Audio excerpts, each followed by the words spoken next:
Assalamualaikum warahmatullahi wabarakatuh. Perkenalkan, nama saya Samsul Bukhari, NIM 21613131036, kelas 1B SPI.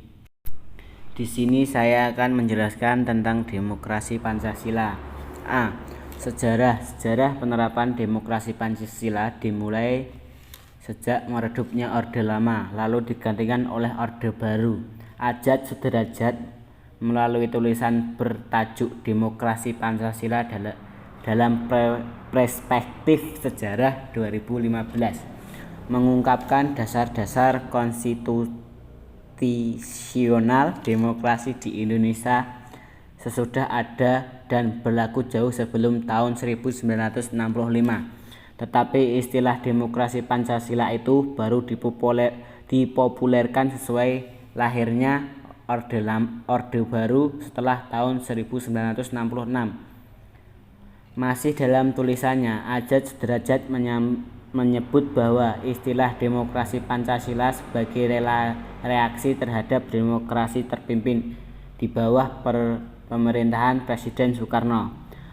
Pengaruh Soekarno dan Orde Lama mulai meluruh usia terjadinya peristiwa Gerakan 30 September atau G30S 1965.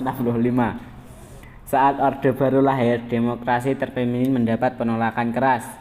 Soeharto yang kemudian menjadi Presiden RI setelah Soekarno, dalam pidato kenegaraan tanggal 16 Agustus 1967 menyatakan bahwa demokrasi Pancasila berarti demokrasi kedaulatan rakyat yang dijiwai dan diintegrasikan dengan sila-sila lainnya.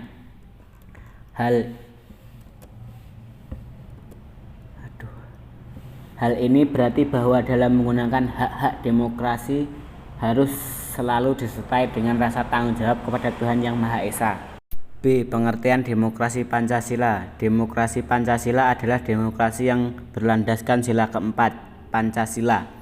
Demokrasi dikendalikan oleh dua nilai, yaitu nilai hikmat dan nilai bijak. Namun perlu diingat, kalau semua sila Pancasila memiliki kedudukan serta dan menjadi satu kesatuan, sehingga demokrasi Pancasila pada dasarnya saling berikat erat dengan kelima sila yang ada.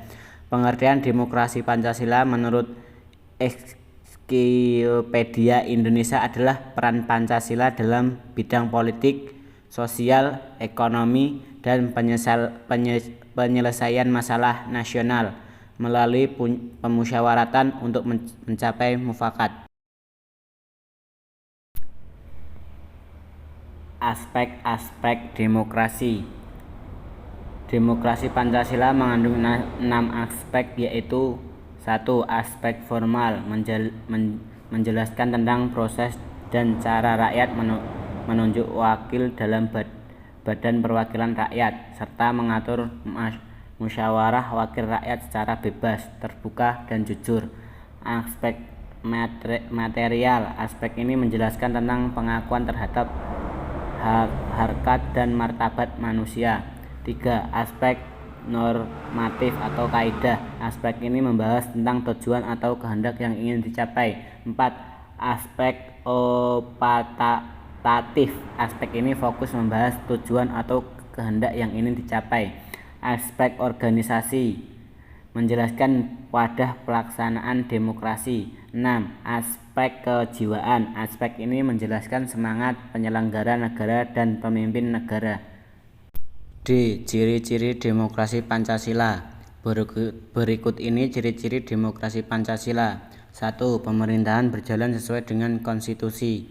2. Adanya pemilu secara berkesinambungan. 3. Adanya penghargaan atas HAM dan perlindungan untuk hak bagi kaum minoritas.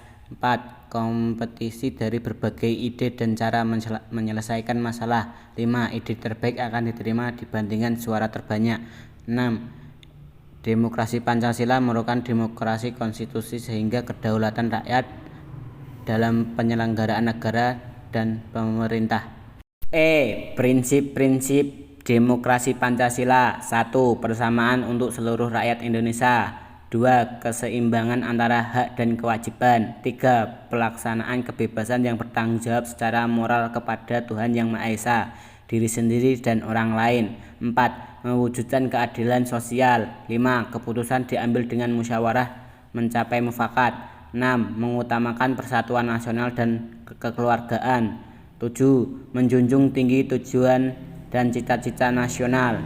8. Perlindungan terhadap hak asasi manusia atau HAM. 9. Adanya pemilu. 10. Partai politik lebih dari satu. 11. Pemerintahan berdasarkan hukum. 12. Kedaulatan di tangan rakyat dan dilaksanakan menurut 13.13 Undang-Undang Dasar Pasal 1 Ayat 2 UUD 1945. Demikian yang saya sampaikan. Apabila terdapat kekurangan, kesalahan, mohon dimaafkan. Dari saya cukup sekian. Wassalamualaikum warahmatullahi wabarakatuh.